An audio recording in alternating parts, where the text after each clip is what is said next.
Hello everybody, Stuart here, back with another video from Riku. First of all, I want to say thanks for all the support and feedback we've been getting. If you are a Riku user and you want to send us some feedback or just say hi, you can also always do that by hitting the contact us button, filling out the form and hit send message. It's very simple.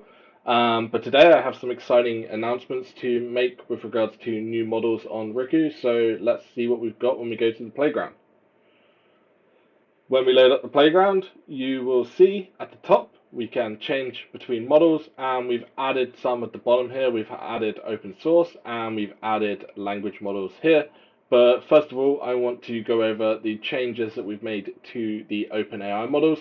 OpenAI changed their models recently. They got rid of the Instruct series and pretty much made them default. So we have moved over to those. So we have the traditional sort of models, DaVinci, Curie, Babbage, and Ada. And we've also added the code models that OpenAI have.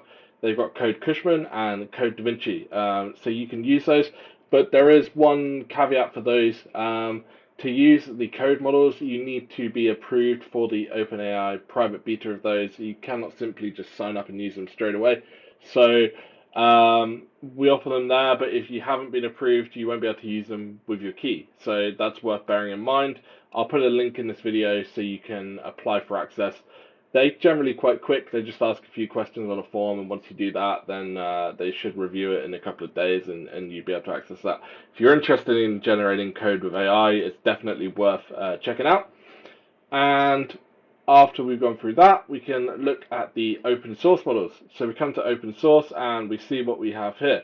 We've got all of these FairSec models, from the smallest one, which is 125 million parameters, up to the biggest one, which is 13 billion parameters. So you can choose and mix and match and see which one works best for your use case. Whilst everyone sort of thinks that bigger is always better, it's not always the case. It can be, it can affect things in different ways. If you're trying to call a larger model every single time, then generally it's going to take longer to respond. So you're going to have longer response times, and you may find that a smaller model is more snappy and gives you just as good an output that you need for the task. So it's worth bearing in mind.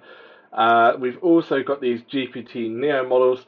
GPT-NeoX was released about 36 hours ago from now. We worked hard to sort of get it live on Riku within 24 hours. And at the moment, all of these open source models you can use and try out on the account for free. We are covering the cost. What we're probably going to do is we're probably going to add a place to show where you need to add an API key to use them. But for now, as they're new, we want people to experiment, we want people to have fun. So you can use those in the account right away. Have fun. And finally, what we've been adding is a language model. And if we go to language models, you'll see we have this French model, Boris 6B, which is a fine-tuned version of GPT-J. This model is also free to use. If you are French and you want to create models purely in French, then this is going to be the best place to do that, as you're going to get a real sort of native experience with something that is completely zoned in to the French language. So those are all of the new models that we have in Riku. Please try them out. Please see how they compare. You know, what I like to do is I like to go into the community showcase. I like to choose a prompt, talk as a pirate or whatever. I like to hit try it now so I can see that prompt. And then I just like to go through and see how different models react when we're trying to do it. And it's very interesting doing that because you can see, one, which model is best for your needs, two, how fast the response is for that model, and three, you can sort of start to see if you're building a product or if you're going to be using this in your own systems or automations, which one makes sense for you based on cost, speed, and how it works. So, you know, that's something that we find very good. So, yeah, if you want to experiment with AI tech, get into prompt building and fine tuning, which is what we got coming soon, we'd love to have you sign up to Riku. Go to Riku.AI today. Thank you.